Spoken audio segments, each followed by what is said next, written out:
دیو Johnson دیو Johnson کلبی قدیم یونان کا عظیم کریکٹر۔ دیو جانسن کلبی یونان کا ایک عجیب کردار تھا۔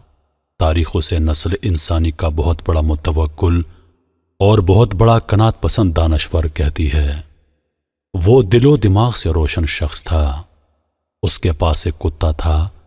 یہ کتا اس کا ساتھی بھی تھا اور راہبر و رہنما بھی۔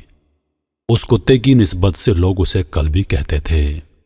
دیو جانسن کلبی ارسطو اور سکندر اعظم کے دور میں تھا اور اس کے بارے میں عجیب و دلچسپ واقعات مشہور ہیں۔ مثلاً کہا جاتا ہے وہ ایک دن دوپہر کے وقت ہاتھ میں چراغ لے کر ایتھنز کی گلیوں میں گھوم رہا تھا۔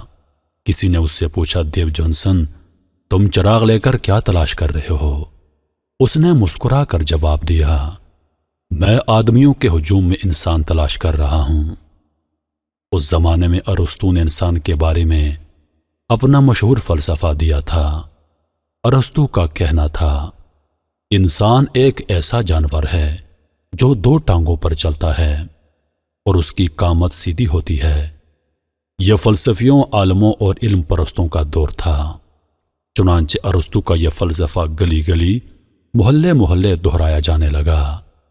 جہاں دو لوگ جمع ہو جاتے وہ آپس میں ارسطو کے انسان کے بارے میں گفتگو شروع کر دیتے۔ ایک دن ارسطو اپنے شاگردوں میں گھرا بیٹھا تھا۔ دیو جانسن کلبی وہاں آیا۔ اس نے شاگردوں کو دائرہ وسیع کرنے کا حکم دیا۔ ان کے درمیان بیٹھا، بغل سے ایک مرغ نکالا، مرغ کو زمین پر کھڑا کیا، ایک ہاتھ سے مرغ کی ٹانگیں زمین کے ساتھ لگائیں، دوسرے ہاتھ سے مرغ کی چونچ پکڑی، چونچ کو کھینچ کر آسمان کی طرف اٹھا دیا، مرغ سیدھا کھڑا ہو گیا۔ اس کے بعد دیو جانسن کلبی نے ارسطو کے شاگردوں کی طرف دیکھا اور کہکا لگا کر بولا، یہ ہے تمہارے استاد کا انسان۔ ارسطو کے منہ سے بھی کہکا نکل گیا۔ دیو جانسن کلبی کی درویشی اور سادگی پورے یونان میں مشہور تھی۔ وہ عموماً شہر سے باہر رہتا۔ اگر اسے کھانے کے لیے کچھ مل جاتا تو وہ کھا لیتا، بصورت دیگر فاقے کرتا اور اللہ کا شکر ادا کرتا۔ وہ کسی حد تک توحید پرست بھی تھا۔ اس کا کہنا تھا، اس کائنات کی تمام چیزیں اگر دیوتاؤں نے بنائی ہیں تو دیوتاؤں کو کس نے پیدا کیا ہے؟ وہ کہتا تھا، جس طاقت نے دیوتا بنائے ہیں وہی اس کائنات کا اصل مالک ہے اور میں اس مالک کو ماننے والا ہوں۔ اس کا کہنا تھا، دنیا کا سامان و اسباب انسان کو اصل خوشی سے محروم کر دیتا ہے۔ اگر انسان زندگی میں حقیقی خوشی پانا چاہتا ہے تو اسے دنیا کے ساز و سامان سے کنارہ کشی اختیار کرنی چاہیے۔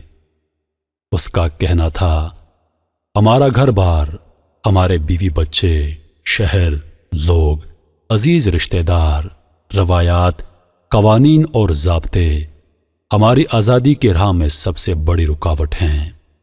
انسان اس وقت تک پورا آزاد نہیں ہو سکتا جب تک وہ دنیا داری سے رہائی نہیں پا لیتا۔ اس کا کہنا تھا، انسان کی ضروریات انتہائی مختصر ہیں، لیکن انسان ضروریات کے دائرے کو اتنا پھیلا دیتا ہے کہ پوری زندگی کے سفر کے باوجود دائرہ ختم نہیں ہوتا۔ اس کا کہنا تھا، بہادر وہ شخص ہوتا ہے جو اپنے اندر کے خوف کو شکست دے دے۔ دیو جانسن کلبی شہر سے نکل کر جنگل میں آباد ہو گیا۔ کسی نے اس سے پوچھا، تمہیں جنگلی جانوروں سے ڈر نہیں لگتا؟ اس نے مسکرا کر جواب دیا، انسان کا دشمن انسان ہے، جانور نہیں۔ ایک اور جگہ لکھا ہے، انسان کو جانوروں سے نہیں انسانوں سے خطرہ ہے۔ وہ کہا کرتا تھا، انسان سے بچو، انسان کی درندگی ہزار درندوں پر بھاری ہے۔ بڑا مشہور واقعہ ہے، سکندر اعظم اس کی تلاش میں شہر سے باہر نکلا۔ دیو جانسن کلبی ایک بیابان میں بیٹھا دھوپ تاپ رہا تھا۔ سکندر حاضر ہوا اور نہایت عاجزی سے عرض کیا، یا استاد، میں آپ کی خدمت کرنا چاہتا ہوں۔